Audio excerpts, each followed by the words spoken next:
Hey guys, I've got my expert camera guy there taking the video for me.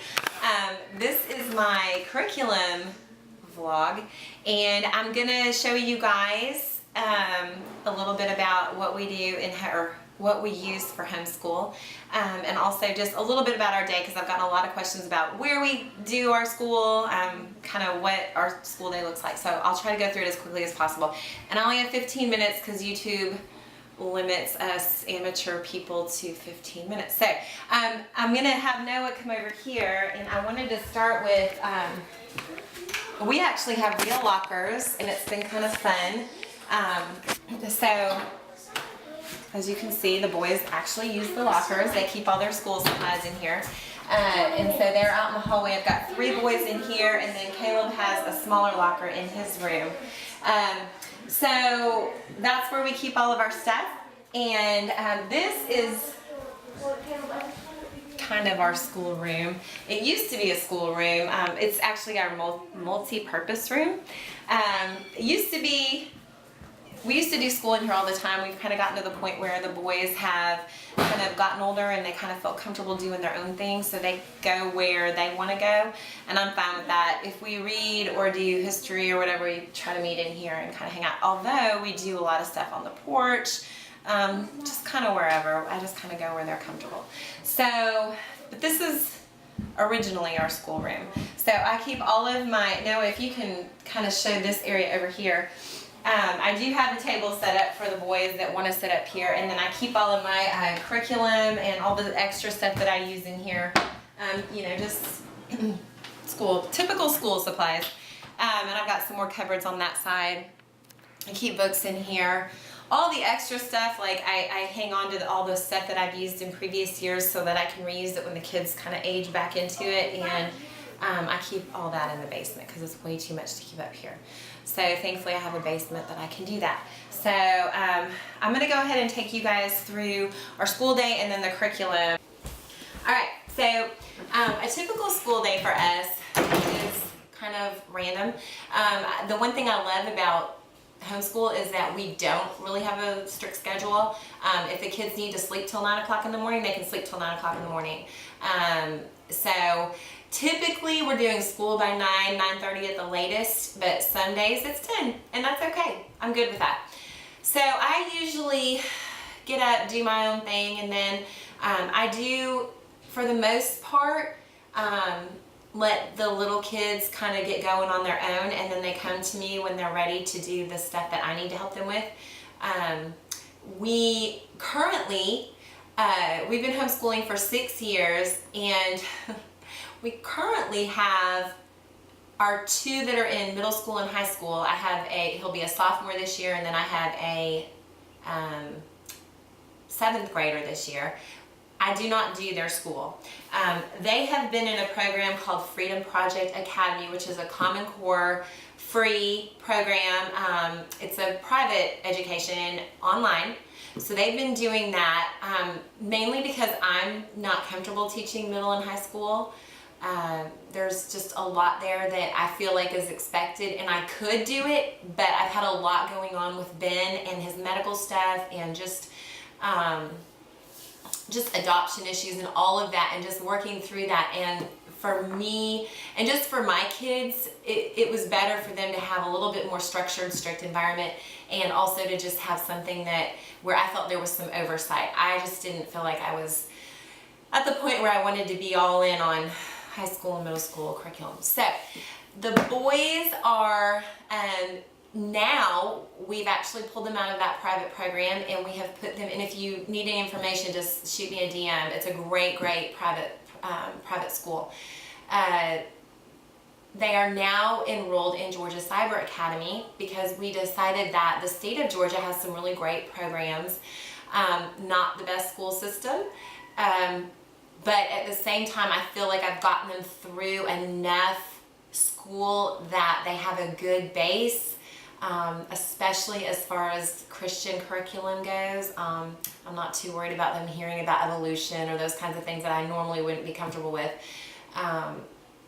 So we're going to go ahead and take advantage of the public school system because A, it's free, B, it's available to us online, and see the state of Georgia offers a really cool scholarship program, and so they have a much better, and I know we can get it through homeschool, but for me to try to work with that is just a little bit more complicated, and so this gives us that opportunity to take advantage of those college and dual enrollment courses and things like that through the public school system. So as much as I'm an advocate against Common Core curriculum, I'm hoping that that's kind of gonna kind of go away. But I'm also extremely involved in what the boys are learning.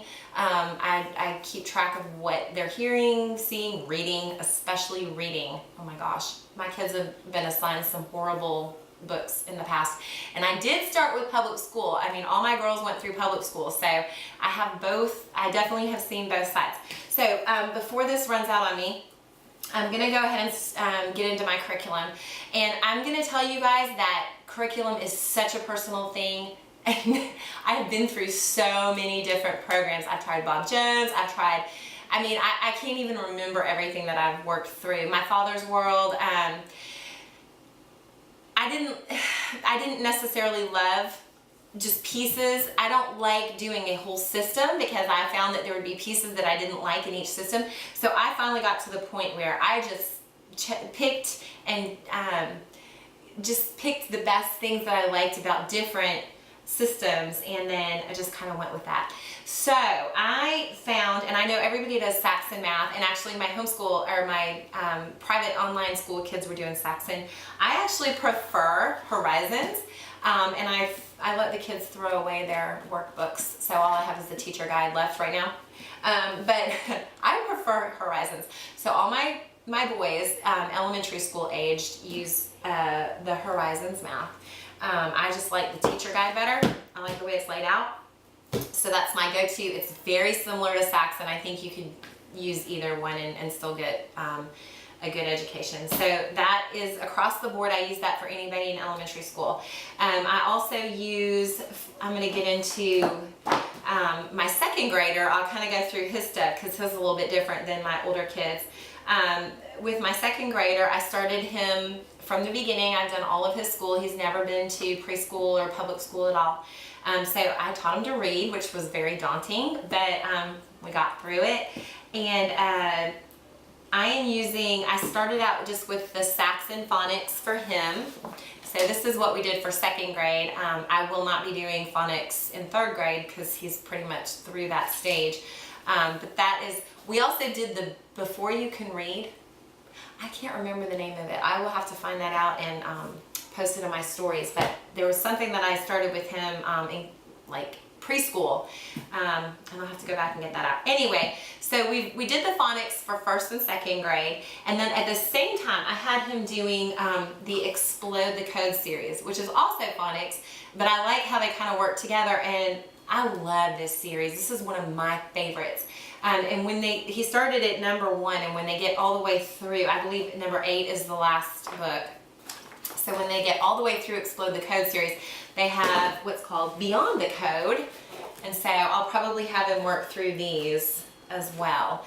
I really like the way that these are laid out. So he does math, he does phonics, and then this is second grade. He's going to be moving into third grade this year, but this is daily grammar. This is the Easy Grammar Daily Grams. This is the one for fourth grade. So I use this for the boys. I love this. I use this in conjunction with, so this is Daily Grams, and they also have Easy Grammar. It's all the same company. Easy Grammar is what I use for grammar. And then this is just a single page book that he just does one page, and it's just kind of a review. So we do this daily and the Easy Grammar daily. So those go together. They do not have Easy Grammar for second grade. They only have this. And then I also we do spelling. So this is the Houghton Mifflin Harcourt spelling.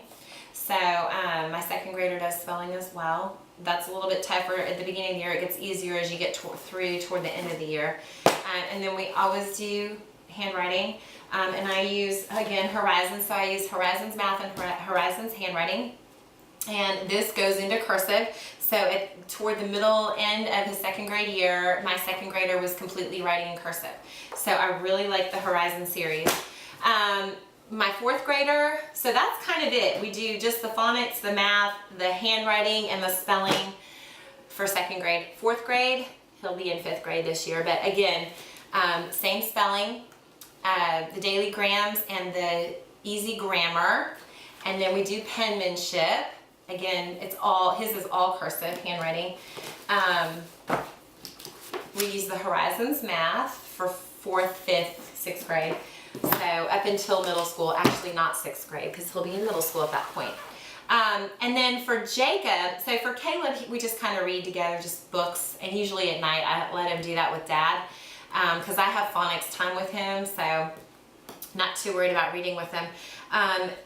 As far as Jacob, I give him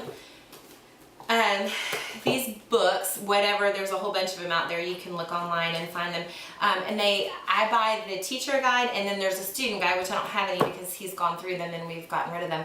But so there's a teacher guide that goes along with the book and a student guide. And so then he reads a chapter, goes to the student guide, answers the questions, there's usually vocabulary, and then I have the guide to check his answers, kind of talk through the chapter. So I have loved using this system. This is a great way for me to make sure that they're actually reading, and I don't have to look over his shoulder. It works great for my kids. I've had kids that I've actually had to read to as well because they really struggle to get through books. So, I mean, again, it's a very individual thing. But there, you can find tons of these. We've got Charlotte's Web, Lion, the Witch, and the Wardrobe, the Moffats. So there's lots of these and then you just feel like you have some sort of way to kind of engage with what they're reading, and instead of just saying, go read a chapter, and then have no idea if they even did it. So I've really enjoyed those. And I already talked about penmanship and math. Okay, Bible, really quick, because I know I'm going to hit 15 minutes really fast here. So I love this, Devotions for the Children's Hour. We have been through this so many times. I just keep going through it. It's such a great book. Kenneth and Taylor, it just really gets into all the details of the Bible. I love this book.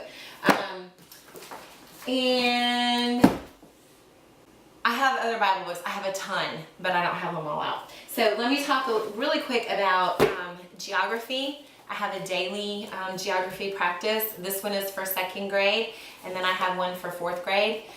This company, I just picked this up at the school box, the store. I do a lot of my curriculum shopping online as well. I don't even know what, and I can't see you guys because I don't have my glasses on. But anyway, this is just daily geography practice.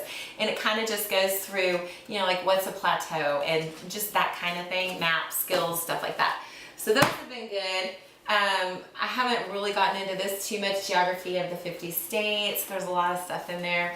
There's a lot of curriculum out there that you kind of pick up and you think, oh, I thought I was going to use that. No, I'm not.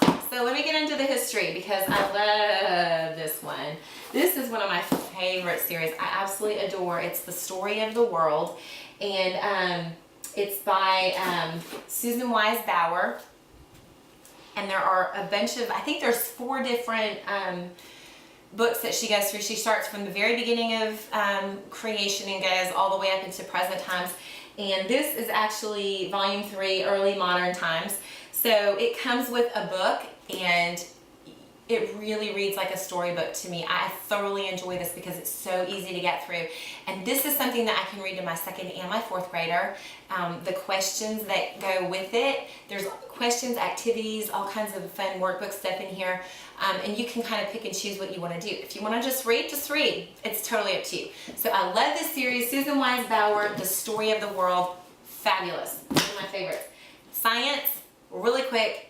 Exploring creation, again, we just did human anatomy. They have, I think that there are 4 different things that you can use. But again, this is good for your second and your fourth grader. You can get the workbook to go for your junior explorers, or so you can get a workbook for your littler kids and then get a different one for your bigger kids, but it all goes with the same reading. So it's been really great. It's a way that you can kind of do all one lesson, but do it with different age groups.